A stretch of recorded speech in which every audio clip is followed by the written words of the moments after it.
You ever open your banking app not because you need to, but because you're hoping something magically changed? Like maybe you misremembered, maybe the number will be higher this time.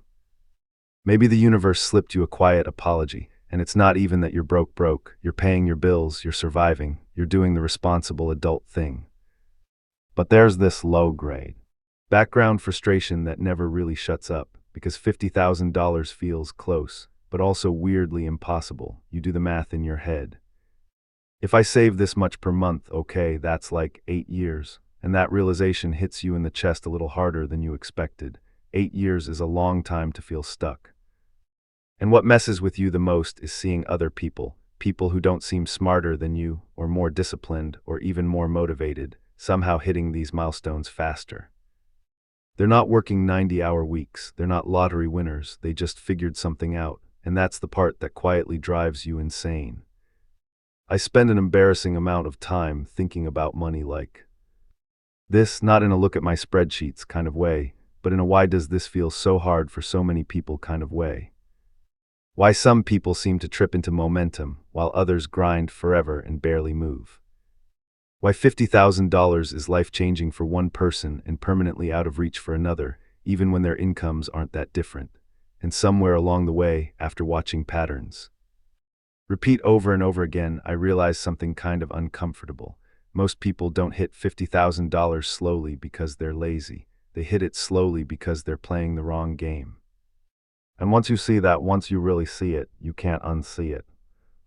This isn't about hustle culture, or cutting lattes, or waking up at 4:30 in the morning to optimize your mindset. Honestly, most of that stuff just makes people tired and resentful. This is about a small handful of shifts, mental, behavioral, and strategic, that quietly double the speed at which money starts to stick. Not overnight, not magically, but noticeably. And if you're anywhere near that "I'm doing everything right, but why is this taking so long" phase, yeah, this conversation is for you. Section 1, Why $50,000 is the hardest money you'll ever make. Here's something people almost never say out loud. The first $50,000 is disproportionately hard. Not kind of hard, not a little uncomfortable. Hard in a way that messes with your identity, because before $50,000 money feels fragile, temporary, like water in your hands.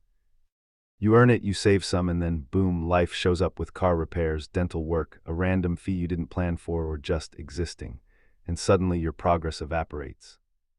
I remember talking to someone who had hit $10,000 in savings 3 separate times, and every time something wiped it out.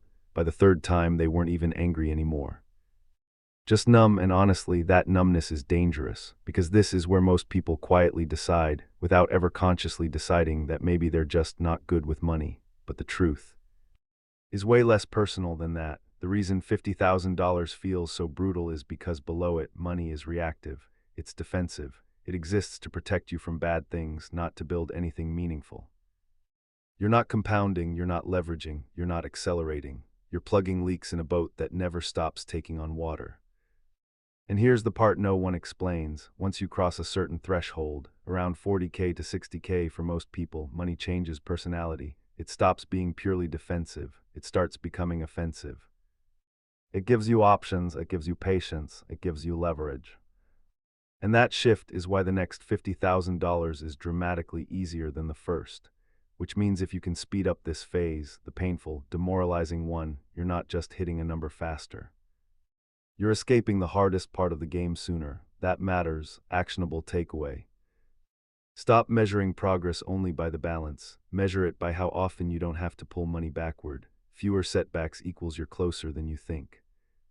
Section 2, The real reason the average person takes so long. Let's talk about the average timeline for a second. The average person saves what's left over, after rent, after food. After lifestyle creep, after the "I deserve this" moments, saving becomes an afterthought, a moral victory, something you do when life behaves, and life doesn't behave, so progress crawls. But the deeper issue isn't math, it's psychology. Most people subconsciously treat savings like a cost, something they give up, something they lose access to, something that limits their life, so every dollar saved feels like a small sacrifice. And sacrifices are hard to repeat consistently. People who hit $50,000 faster flip that relationship. They stop treating savings like a cost and start treating it like identity. They don't ask, can I afford to save this? They ask, what kind of person am I becoming? That sounds abstract, but it changes everything. Because when saving is tied to identity, it happens first. Automatically, without debate, like brushing your teeth or locking your door. I once watched two friends with nearly identical incomes approach money completely differently. One saved when possible. The other saved first and adjusted life around it. 5 years later, the gap between them was staggering. Same income, same city, same intelligence, different default behavior. Actionable takeaway: automate savings immediately after income hits. Don't negotiate with your future self, they always lose. Section 3: Income matters more than you've been told, but not how you think. Let's clear something up gently. Yes, income matters, not in a grind yourself into dust way, but in a the ceiling matters more than the floor way. You can optimize spending forever. Eventually, there's nothing left to cut without hurting your quality of life. And when that happens, progress stalls. People who reach $50,000 faster usually don't budget better. They earn more strategically, not by doing more work, but by positioning themselves differently. They move toward leverage. Skills that scale, roles that compound, efforts that keep paying after the work is done. And here's the uncomfortable part. Most people stay underpaid not because they lack ability, but because they stay loyal to comfort. Same job, same role, same environment, year after year. And comfort feels safe until you realize it's costing you years of your life. I'm not saying quit your job tomorrow. I am saying this: if your income hasn't meaningfully increased in the last 2 to 3 years, your $50,000 timeline is already longer than it needs to be. Actionable takeaway: ask one uncomfortable question this month. What skill or role would double my income potential? Then move 1 inch toward it. Section 4: Why side hustles usually fail. And what actually works. Side hustles are weird. They're sold as freedom, but they often become unpaid second jobs. Most fail because they trade time for money instead of building systems. The people who accelerate faster use side efforts to change their income trajectory, not just patch holes. They pick things that improve a high-value skill, create future leverage, stack with their main income, not random gigs that burn energy. Think less another stream, more stronger river. Actionable takeaway: if a side hustle doesn't increase your future earning power, it's probably slowing you down. Section 5: The hidden power of cash momentum. Here's a subtle thing people underestimate. Momentum changes behavior. When your savings starts growing faster, you make better decisions without trying. You hesitate less, you panic less, you think longer term. That's why early acceleration matters so much. It's not just financial, it's psychological. Money stops feeling like a constant emergency, and from that calmer place, smarter moves happen naturally. Actionable takeaway: focus on the rate of progress, not just the total. Faster growth rewires your brain. Section 6: Why most people plateau right before it gets easy. This part is heartbreaking. Most people quit or coast right before the inflection point. They get tired, burned out, cynical.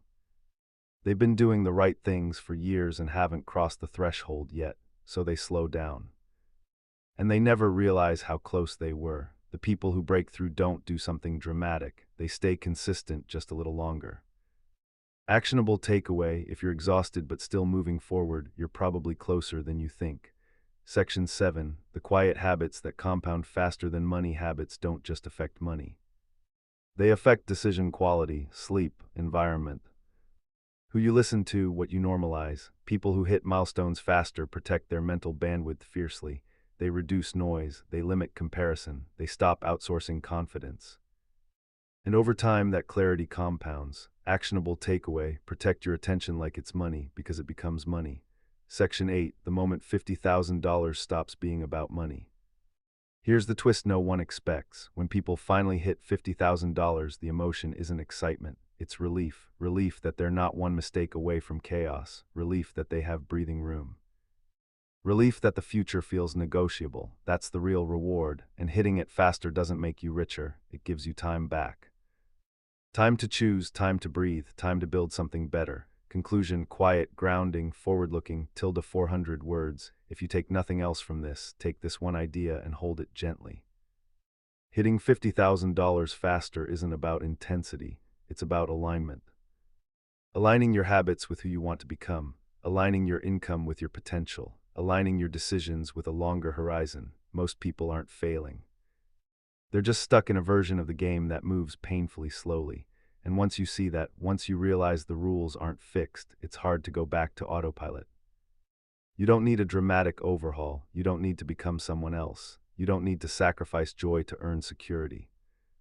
You just need a few quiet shifts, repeated consistently, longer than feels comfortable. Progress doesn't always announce itself. Sometimes it whispers, sometimes it hides. Sometimes it's happening before the balance proves it, but if you keep moving, even imperfectly, you're not behind. You're building momentum. And momentum, once it shows up, has a funny way of making the impossible feel inevitable. So take the next small step, not the perfect one, just the honest one. That's how people get there faster than average, and honestly, you're probably closer than you think.